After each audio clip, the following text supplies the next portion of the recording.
Hello বন্ধুরা, welcome to মৌস math channel. আজ আমরা কম্পিটিটিভ এক্সামে আসা একটি গুরুত্বপূর্ণ ক্লাস নিয়ে আবার আলোচনা করব। আগের ক্লাসে এরই কিছুটা পার্ট আলোচনা হয়েছে, বাকি পার্টটা চেষ্টা করব আজকের ক্লাসে পুরোটা কমপ্লিট করে দেওয়ার। তো চলো বন্ধুরা, আজকের ক্লাসটি খুবই গুরুত্বপূর্ণ, খুব ভালো করে মন দিয়ে দেখবে, কারণ এখান থেকে যে কোনো না যে কোনো একটা অঙ্ক চলেই আসে।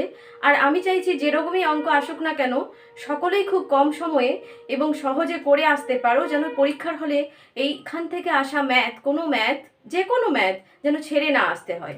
তো চলো দেখে নিই। আগের দিন আমরা দেখেছিলাম কি, আগের দিন দেখেছিলাম 1 থেকে n সংখ্যক স্বাভাবিক সংখ্যা বা ক্রমিক সংখ্যার যোগফল। তার সূত্র কি ছিল? 1 থেকে n সংখ্যক অর্থাৎ হচ্ছে 1 + 2 + 3 + 4 plus dot dot dot dot dot plus n সমান কি পেয়েছিলাম? n ইন্টু n প্লাস 1/2, এটা আমরা পেয়েছিলাম। আমরা দেখব এই একটা সূত্র থেকে কিভাবে সমস্ত সূত্র রিলেটেড আছে এবং রিলেটিভলি মনে রাখতে পারি। তো চলো বন্ধুরা আমরা দেখে নিই। আজকে আমরা যেটা আলোচনা করব, এখান থেকে তো আমরা আগের ক্লাসে দেখে নিয়েছি জোড় বিজোড় সংখ্যা, 1 থেকে n সংখ্যক স্বাভাবিক সংখ্যা, তার মধ্যে থাকা জোড় বিজোড় সংখ্যা, সমস্ত রকম অঙ্ক আগের ক্লাসে আমরা দেখে নিয়েছি। পরে আরও অনেক বেশি উদাহরণ নিয়ে আলোচনা করব, চেষ্টা করব যে বিভিন্ন এক্সামে যেসব ম্যাথসগুলো এখান থেকে এসেছে সেগুলো নিয়ে আলোচনা করার অবশ্যই করব। তার আগে আমাদেরকে বাকি পার্টগুলো বা সমস্ত জিনিসগুলো ক্লিয়ার করে নিতে হবে। আজকের ক্লাসে আমরা দেখব 1 থেকে n সংখ্যক স্বাভাবিক সংখ্যার বর্গের যোগফল এবং 1 থেকে n সংখ্যক স্বাভাবিক সংখ্যার ঘনের যোগফল আজ আমরা দেখে নেব।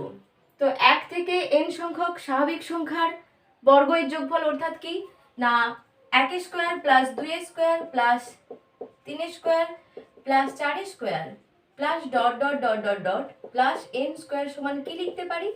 দেখো, বলেছি আমরা রিলেটিভলি মনে রাখবো শুধু এই একটা সূত্র থেকে।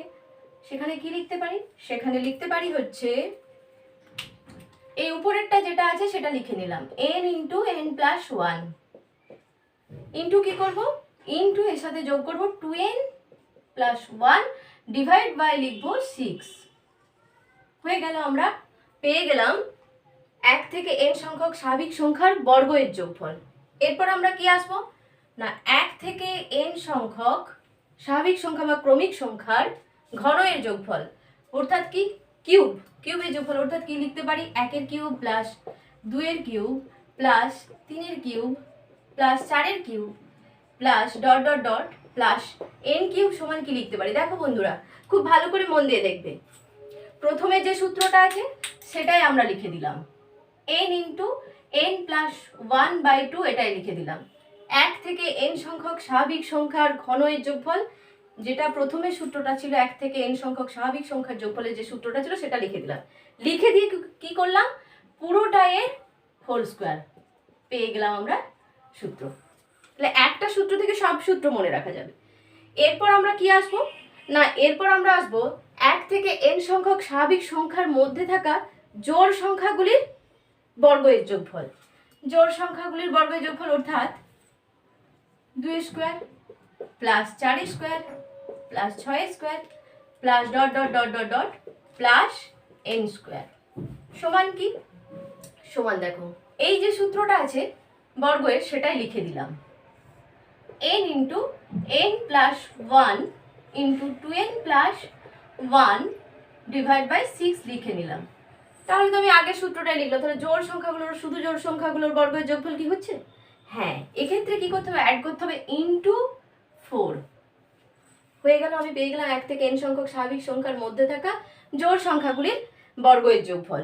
এরপর আমরা কাটাকাটি করে ছোট করে নিলাম, 2n, এই 2টাকে এদিকে নিয়ে চলে এলাম, 2n into n plus 1 into 2n plus 1 divided by 3 পেয়ে গেলাম আমরা জোড় সংখ্যাগুলোর বর্গের যোগফল।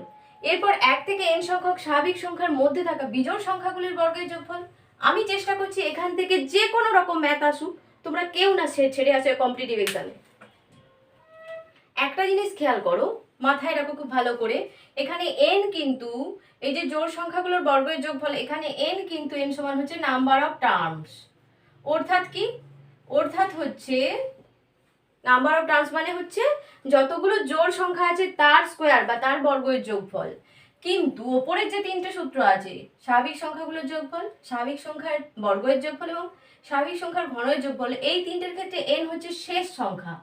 n সমান হচ্ছে শেষতম যে সংখ্যাটা আছে সেটাই হচ্ছে n। এই ক্ষেত্রেও তাই, এই ক্ষেত্রেও তাই লাস্ট সংখ্যাটা, এই ক্ষেত্রেও তাই লাস্ট সংখ্যাটা। কিন্তু জোড় বিজোড় সংখ্যার ক্ষেত্রে সে বর্গ হোক ঘন হোক, n এর মানটা হচ্ছে যতগুলো জোড় সংখ্যা আছে বা যতগুলো বিজোড় সংখ্যা আছে। সাপোজ বলে দিল 60-এর মধ্যে যতগুলো জোড় সংখ্যা আছে তার বর্গের যোগফল 60, তাহলে কতগুলো জোড় সংখ্যা আছে কিভাবে পাবো? না 60/2 করব। 2 করলে কি পাবো? 2 করলে পাবো 30টা, অর্থাৎ ভাগ করলাম 30টা জোড় সংখ্যা এবং 30টা বিজোড় সংখ্যা আসবে। বোঝা গেল? যদি বলতো 1 থেকে, ওই যে বললাম 1 থেকে 45 যদি বলি, তার মধ্যে কতগুলো জোড় সংখ্যা আছে? 45 সংখ্যাটা তো জোড় নয়, তাই 2 দিয়ে ভাগ করা যাবে না, সেই জন্য 45 - 1 করে নেবো। আগের ক্লাসে বলা আছে, তোমরা একটু দেখে নেবে। 44/2 করবো, অর্থাৎ 45-এর মধ্যে 22টা জোড় সংখ্যা আছে। কিন্তু বিজোড় সংখ্যা কটা আছে? বিজোড় সংখ্যাটা 44টার মধ্যে তো 22টা জোড় 22টা বিজোড়, লাস্ট সংখ্যাটা 45, এটা তো বিজোড় সংখ্যা, তাই 22 + 1 সমান হচ্ছে 23টা। তাহলে 45-এর মধ্যে 23টা বিজোড় সংখ্যা, 22টা জোড় সংখ্যা। এবার আমি এখানে তার মানে n সমান কিন্তু 22 জোড়ের ক্ষেত্রে, আর বিজোড়ের ক্ষেত্রে 45-এর মধ্যে n সমান হচ্ছে 23। বোঝা গেল কথাটা? পুরো ক্লাসটা মন দিয়ে দেখো। আজকের ক্লাসটা তোমাদের জন্য যে কোনো অঙ্ক করে আসতে পারবে, একটা অঙ্ক ছাড় হবে না পরীক্ষার ক্ষেত্রে, কম্পিটিটিভ এক্সামের ক্ষেত্রে। এরপর আসছে কি, 1 থেকে n সংখ্যক স্বাভাবিক সংখ্যার মধ্যে থাকা বিজোড় সংখ্যাগুলির বর্গের যোগফল, অর্থাৎ কি 1-এর স্কোয়ার, 3-এর স্কোয়ার প্লাস 5-এর square plus ... plus n square. বলে দিয়েছি এটা হচ্ছে নাম্বার অফ টার্মস, মানে যতগুলো বিজোড় সংখ্যা আছে সেটাকেই n দিয়ে প্রকাশ করা হয়। তাহলে এই ক্ষেত্রে সূত্রটা কি? খুব সোজা, জোড় সংখ্যার করেছি, জোড় সংখ্যা থেকে n/3 নিয়ে নিলাম। পড়ে রইল কি? পড়ে রইল হচ্ছে আমার যেটা আছে n/3 নিয়ে নিলাম, বাকিটা এটা পড়ে আছে, এগুলো কিছু নেব না। এখান থেকে নেব 2n হোল স্কোয়ার সমান কি 4n স্কোয়ার, প্লাস আছে এখানে লিখবো -1।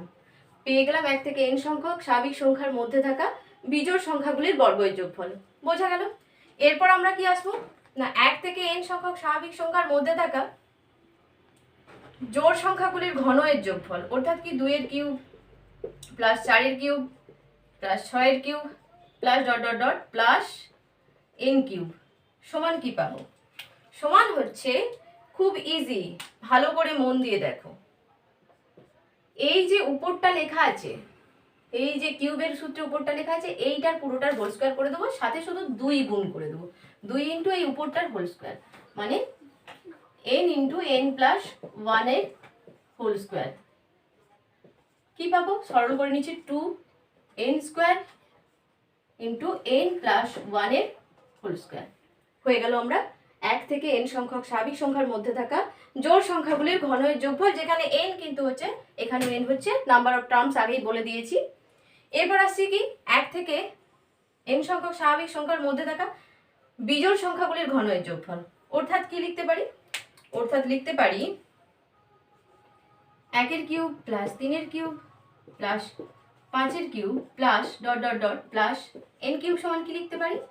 দেখো, খুব ভালো করে মন দিয়ে দেখো, এই যে n স্কোয়ার লিখে নিলাম, এইখানের ক্ষেত্রে লিখে দিলাম 2n স্কোয়ার আর -1। পেয়ে গেলাম আমার সব সূত্র ক্লিয়ার। একটা সূত্র তোমরা বারবার 2-3 বার যদি ভিডিওটা দেখো, আশা করি খুব সহজে মনে রয়ে যাবে, একটার সাথে আরেকটা রিলেটেড সূত্র। বোঝা গেল? এরপর আমরা আসবো কি, সূত্রগুলোকে সাইডে রেখে উদাহরণে আসবো।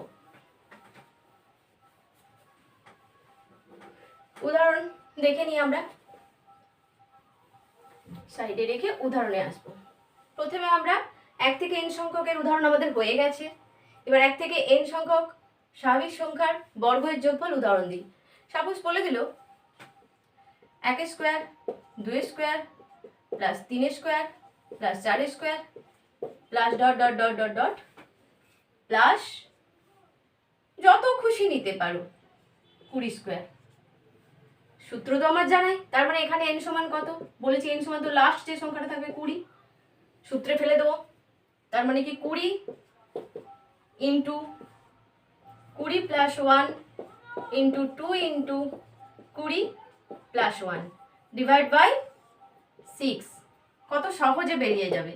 সূত্র একবার প্র্যাকটিস করলেই 20 ইন্টু 21 ইন্টু 20 দুগুণে 40, 41 ডিভাইডেড বাই 6, 3 দুগুণে 6, 10 দুগুণে 20, 3 সাতে 21, 70 ইন্টু 41 সমান কত পাবো? 0 7 কে 7, 4 7 28। এই হয়ে গেল 2870 1 থেকে 20 পর্যন্ত সংখ্যার বর্গের যোগফল। কত সেকেন্ডে বেরিয়ে যাবে সূত্র ফেলে দিলে। তখন আর এই লাইনটাও করতে হবে না, এক ধাপে তোমরা করে নেবে প্র্যাকটিস করলে।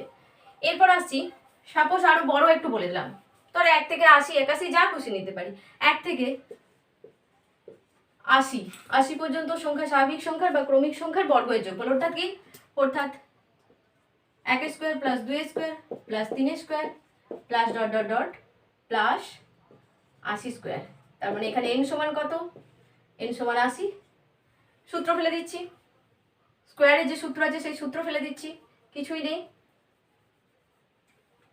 n into n plus 1 into 2n plus 1 by 6, এখানে n সমান 80।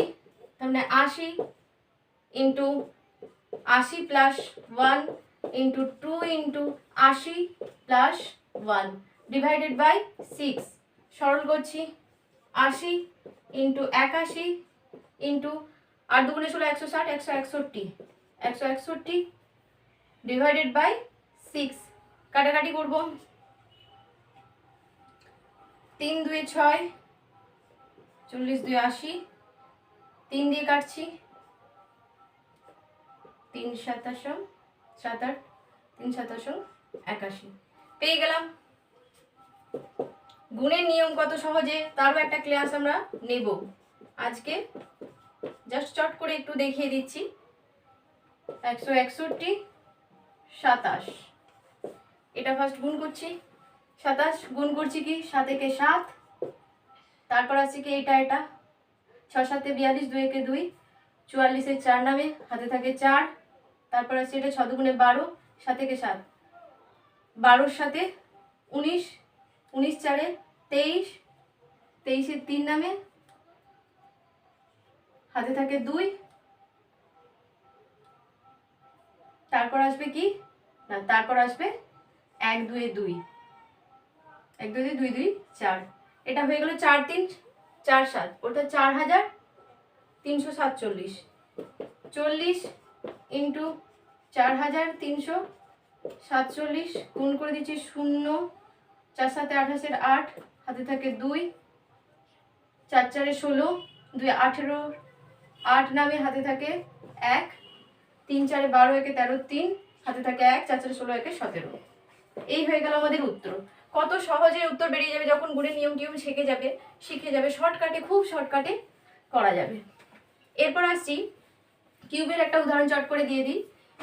কিউবের সাপোজ বলে দিল 1 এর কিউব প্লাস 2 এর কিউব প্লাস 3 এর cube plus dot dot dot plus 45 এর কিউব সমান কত। এখানে n সমান কত? 45 শেষ সংখ্যা, তাহলে n এর মানটা বসিয়ে দেবো। 45 ইন্টু 45 প্লাস 1 ডিভাইডেড বাই 2 পুরোটার whole square 45 into 46 divided by 2 পুরোটার হোল স্কোয়ার 23 2 46, 45 ইন্টু 23 তার হোল স্কোয়ার। গুণের নিয়ম শেখাবো খুব সোজা, 4 দুগুণে 8, 3 5 15, 5 দুগুণে 10, 3 4 12, 12 10 22 প্লাস 5 2 1 3, 8 2 10, 1035 এর হোল স্কোয়ার। বর্গের নিয়ম আমরা শেখাবো, দুটো 2 অঙ্কের বর্গ, 3 অঙ্কের বর্গ, 4 অঙ্কের বর্গ খুব সহজে বেরিয়ে যাবে সেক্ষেত্রে। হ্যাঁ, সেই রকম আমরা শেখাবো। তার আগে এখানে করে দিচ্ছি 1035 এর হোল স্কোয়ার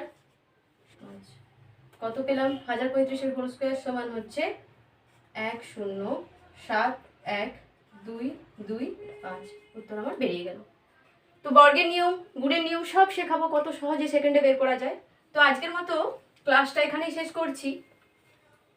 এরপর ক্লাসটা টানতে গেলে এর পরের ক্লাসে আমরা জোড় বিজোড় সংখ্যার উদাহরণ দেবো, জোড় এবং বিজোড় সংখ্যার বর্গের যোগফল এবং ঘনের যোগফলের উদাহরণ নিয়ে আসবো। আজকের মতো ক্লাসটা এখানে শেষ করছি, নাহলে ক্লাসটা অনেক বড় হয়ে যাবে, তোমরাই বলবে এত বড় ক্লাস দেখতে কেউ চাইবে না। তো চলো বন্ধুরা, সকলে ভালো থেকো।